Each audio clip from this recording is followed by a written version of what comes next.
Vamos agora com Humberto Pazian, é a coluna Para Viver Bem, toda quinta-feira aqui no Manhã Boa Nova. Para Viver Bem, com Humberto Pazian.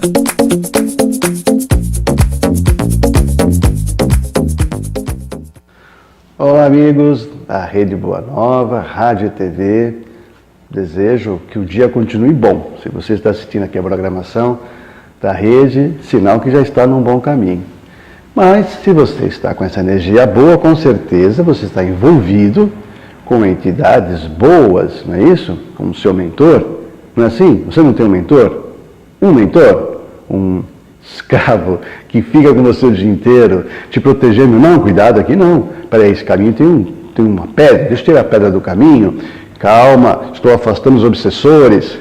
É assim que você pensa? É isso que você acredita? Se não é, raro que muitas pessoas acreditam nisso. Que nós temos um mentor que fica ali o tempo todo cuidando da nossa vida. Alguns vão dizer assim, pronto, lá vem ele querer mudar o espiritismo. Olha, a essência, gente, é a mesma. A única coisa que nós devemos é refletir um pouquinho. Pensa bem, o mentor não é um ser criado à parte. É um espírito como nós, que evolui, tá bom? E num determinado momento da sua evolução, por amor, por afinidade, ele vem como mestre. Nosso mestre, mentor quer dizer mestre. Ele vem nos orientar para que tenhamos uma boa encarnação. Ele não pode fazer as nossas lições. Ele nos orienta, nos ajuda para que tenhamos condições de estudar e fazermos as nossas provas de avaliações. Percebe? É como na escola. Não é assim que o mestre faz. Ele nos ensina e chega na hora da prova, ele dá uma provinha para a gente medir o nosso conhecimento. Muito bem. É mais ou menos isso. O mentor, ele nos auxilia. Mas espera um pouquinho. Eu não escuto o mentor, como é que ele me ensina? Quando você dorme, né, quando você vai naná, o teu corpinho fica e o seu espírito vai para o mesmo lugar que está o mentor. E aí que está a diferença, né? Ele vai, se você estiver ligado com isso. Porque tudo é mental, essa afinidade é mental. E aí se você se prepara, reza, passa o dia mais ou menos ligado com a espiritualidade, quando você dorme, você entra em contato com o seu mentor. E ali você recebe orientações, treinamento e acorda muito bem para o dia seguinte. Mas quando você não está nessa energia, está com raiva, está com ódio, está pensando em outras coisas, nem aí com a sua alma, com a espiritualidade, quando você dorme, você vai para o mesmo lugar, você vai para o astral, só que não tem afinidade. É como se o seu telefone estivesse ocupado. Não dá. Ele lhe protege, na medida do seu merecimento, mas você não tem instrução nenhuma. Aí você acorda no dia seguinte, do jeito que dormiu no dia anterior, sem conexão nenhuma. Por isso que é importante orarmos o máximo que pudermos. Não ficar o dia inteiro rezando, né?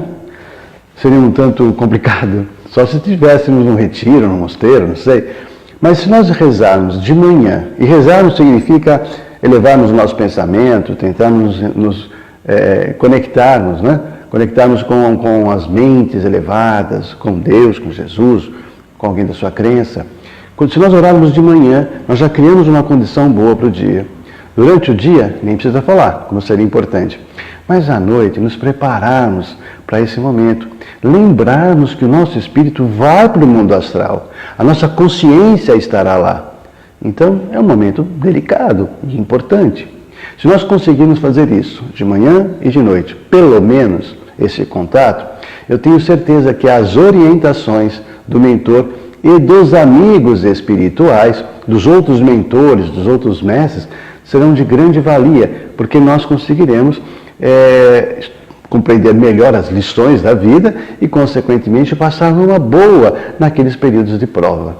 Tá legal? É uma reflexão simples, mas é muito importante. Eu acho que você deveria pensar bastante nisso e começar, se já não faz, começar a orar mais.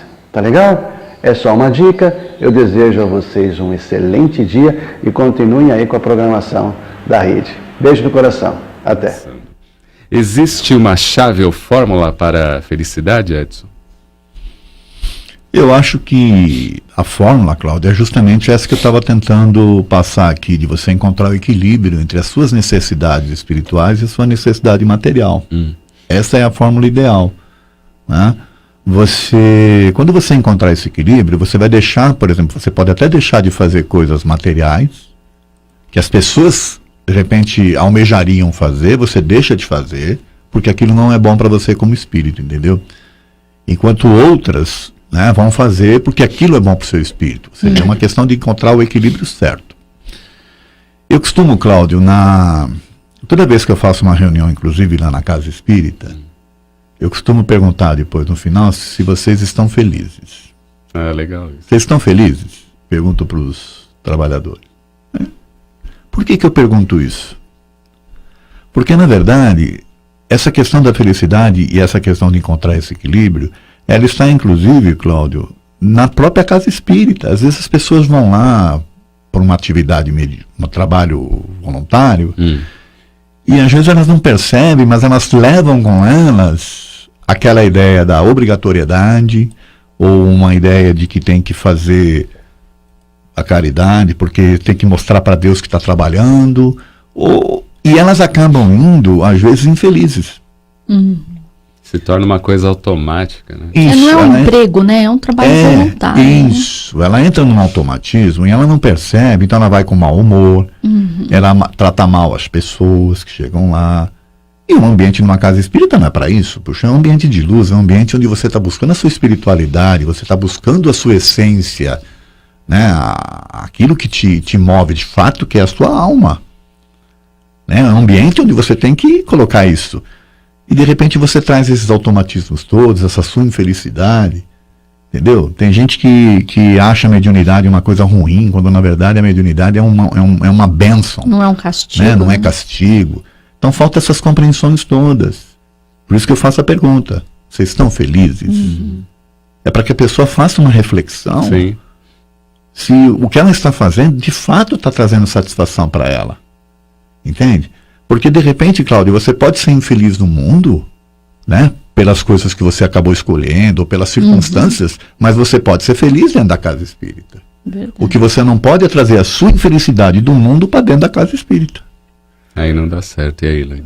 Eu quero fazer umas colocações, né? Primeiro, a gente fala que dinheiro não traz felicidade, quando a gente fala do material, porque senão, se fosse assim, pobre não seria feliz, né? Não é verdade? E segundo, ainda dentro do que o Edson está falando, eu desenvolvi ao longo do tempo, através dos meus estudos, das minhas análises, um hábito. Porque assim, nós temos uma tendência a sempre nos pegar no negativo.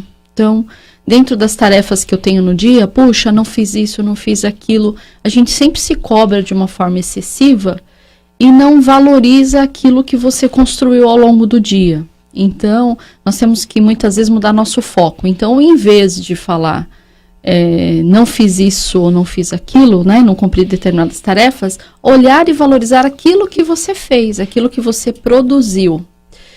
Quando você cria esses hábitos, e isso tem a ver com aquele hábito da gratidão, então, quando você agradece aquilo que você tem, né, e não se lamenta por aquilo que você não tem, você vai criando essa energia positiva, e isso é físico, isso não é espiritual, né?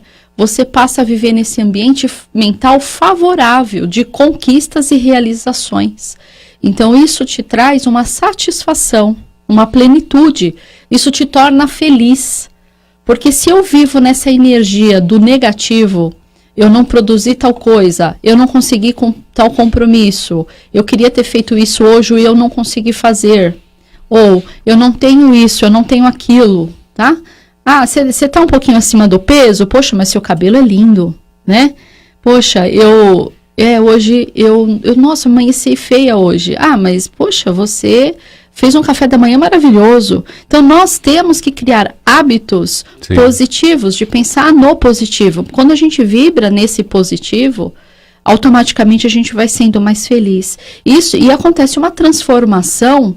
Porque sabe aquela história de que tudo que você está fazendo vai dando certo? né? Não tem dia que a gente tá mal-humorado e tudo dá errado, né? Você acordou atrasado, e aí fura o pneu do seu carro, é o dia de fúria, né? Eu nem sempre lembro daquele filme, né? Do Dia de Fúria. E o inverso existe, é positivo. Então, você já amanhece focado nesse positivo, né? Na gratidão. Então, o Pazian estava falando da oração, né? Você já faz a oração e já amanhece. Então, poxa, não foi na padaria, só tem um pão duro? Nossa, obrigado que tem um pão duro aqui. Ainda tem uma bolachinha aqui para matar minha fome. E assim você vai passando o dia. Agora, se você amanhece já o dia reclamando, você passa o dia, você se olha no espelho e se acha feio. Você vai para o seu trabalho, você detesta o seu trabalho, detesta o seu chefe, você passa o dia inteiro reclamando. E não tem o hábito de valorizar e focar sua energia naquilo que é positivo, me desculpa, mas você está longe de alcançar a felicidade, né? Isso que a Elaine está falando é fantástico, porque tem a ver com a sintonia, né, Elaine? Não sei se vocês sabem, mas existe uma pesquisa na universidade canadense que eles chegaram à conclusão, Cláudio, que a pessoa estar num mau emprego é mais prejudicial do que ela estar desempregada. Afeta mais. Afeta mais o emocional da pessoa, ela estar empregada, mas num emprego em que ela não se sinta bem, do que ela estar desempregada. Olha o nível. Que coisa. Então as pessoas não percebem, elas acabam... Às vezes a pessoa se pergunta por que eu estou desempregada e não consigo. Porque às vezes ela, no íntimo dela, não está preparada. E de repente ela consegue um emprego, aí ela fica feliz por um determinado momento, mas depois sem perceber ela entra de novo na mesma sintonia da infelicidade dela. Então ela esquece que ela ficou um tempo desempregada, aí ela passa a atuar naquele emprego com os mesmos vícios, com as mesmas situações, e ela não percebe que o problema não é o emprego, o problema é ela. Ela precisa trabalhar o seu interior, entendeu? Ela precisa estar de bem consigo mesma. Se a gente for trazer isso para o conhecimento espírita, Cláudio, nós tínhamos que agradecer pelo fato de estar encarnados. Verdade. Todos os dias. A gente esquece, isso aí já é uma bênção, independente dos problemas que você tenha, se é feio, se não é, se é gordo, se não é, entendeu? Deus deu uma oportunidade para a gente encarnar, ele acreditou na gente quando ele fez isso. E a gente fica duvidando, fica não se aceitando, fica se maldizendo. Se criticando excessivamente, sabe? né? Busque o equilíbrio espiritual, isso é que é o importante. Quando você encontrar, eu insisto nisso, quando você encontrar o equilíbrio, né, você pode ter, por exemplo, no seu dia, momentos ruins, mas ele não vai ser o tempo pra todo sempre, ruim, né? entendeu? Você vai ter momentos. É aquela história do bem sofrer e mal sofrer do Evangelho, né, Edson? Porque a gente, como nós estamos num planeta de provas e expiações, o sofrimento, né, é inevitável porque ele é até necessário para você evoluir, né, para nossa evolução. A forma que você lida com essas dificuldades, vamos chamar assim, em vez de chamar de sofrimento, esses desafios, a forma que você lida com aquilo é que vai fazer a grande diferença no seu processo evolutivo. E você pode ser uma pessoa apegada, ficar apegada no sofrimento, e a gente vê nas pessoas, por exemplo, eu vou dar um exemplo, eu lembro sempre de uma vizinha de muitos anos da minha mãe, que eu me lembro de criança, ela reclamando do marido. A vida inteira ela reclamava do marido. Então ela parava na porta da minha mãe, reclamava. Depois de uns anos ele desencarnou, esse marido desencarnou. Aí ela parava na porta da minha mãe para reclamar o quanto ela sentia falta dele, que ele era uma pessoa maravilhosa, o quanto ela estava sofrendo com a solidão. Então, o problema não era o marido, é ela, né? E você vê, eu adolescente, eu já fazia essa leitura. E esse exemplo dessa senhora não sempre vem à minha cabeça. Então, é a forma que você lida com os problemas que faz a grande diferença. Porque todos nós temos problemas porque ainda somos seres imperfeitos, né? Você falando desse exemplo, né, essa semana lá na Caixa Econômica Federal, na unidade aqui da Vila Galvão, minha esposa acabou esquecendo a carteira de trabalho lá, e a gente voltou no Achados e Perdidos da agência aqui da Vila Galvão. Aí tinha um cara com uma face bem emburrada, né? E aí ele nem olhou direito e falou, não tem nada aqui. E a menina que fica lá fora, né, atendendo o pessoal, fazendo a triagem, falou, não, ó, eu vi essa carteira, ó, tá aí e tal. Aí tá bom. Aí o que a menina fez? Ela entrou na agência, foi lá no Achados e Perdidos e achou a carteira e devolveu para minha esposa. E né? o outro funcionário E o outro não. funcionário ali com aquela cara. Então você vê essa questão, né? Tem gente que trabalha e encara o trabalho com uma outra questão e ajuda as pessoas e atende bem as pessoas, como ela estava fazendo, e tem outros que estão ali só passando o tempo. Cumprindo né? obrigação. Cumprindo Posso te obrigação. falar uma coisa, Cláudio? De repente ele não está me enxergando mesmo, a Em carteira. virtude desse Aquela Porque má o nível, vontade, a má né? vontade, o nível de é. influência que ele estava ali negativa, fazia com que ele, porque como ele está se sentindo mal em fazer aquilo, né, ele não está feliz com ele mesmo, sei lá, ele ia acabar não enxergando, Verdade. entendeu? Infelizmente tem isso. E se você quer fazer um teste aí, se você já adquiriu um certo grau de paciência, de caridade, vá à Caixa Econômica. Banco do Vá à Brasil. Caixa Econômica. Eu queria até fazer uma observação, Cláudio, que é o nível de expectativa é que demanda essa questão da felicidade, tá? Gera frustração. Eu vou tentar dar um exemplo. Uma vez eu fui visitar um cliente e quando eu cheguei, ele me pediram para mim entrar numa sala de reunião. Eu entrei na sala de reunião, tinha uma senhorinha lá da limpeza cuidando e cantando, arrumando a sala e tudo e tal. Aí chegou a pessoa com quem eu fui fazer a entrevista, viu ela lá, né, e fez assim para ela pegou e saiu cantando e tal. E ele fez um comentário assim: me irrita essas pessoas simples que ficam cantando. Tá feliz por quê, né? Porque ela tá feliz e eu não. Né? né? Na concepção dele, ela não era para ser feliz, entendeu? Porque ela não tem as condições financeiras necessárias, ou status, ou coisa que valha para ser feliz. Caramba. Então a pessoa não consegue enxergar que a felicidade está naquilo que eu estou falando. Se você gosta do que faz, não importa o que seja, se você faz com alegria e tal, Com amor. Né? então seu nível de expectativa é outro. Cada um com o seu nível de expectativa, entendeu? E essa questão da sintonia, que é uma questão material, né? Ela é tão visível, né? Quando a gente tá nessa vibração positiva, como tudo dá certo. Você encontra pessoas positivas também que te ajudam. O seu dia flui com facilidade, né?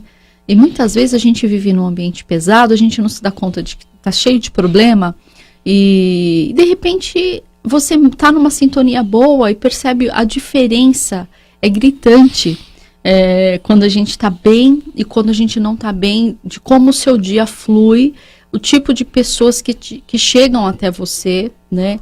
Então é aquela questão do cuidar do que você pensa, cuidar das suas crenças. A gente tem muitas crenças equivocadas, né? Às vezes coisas que colocaram na nossa cabeça lá na infância.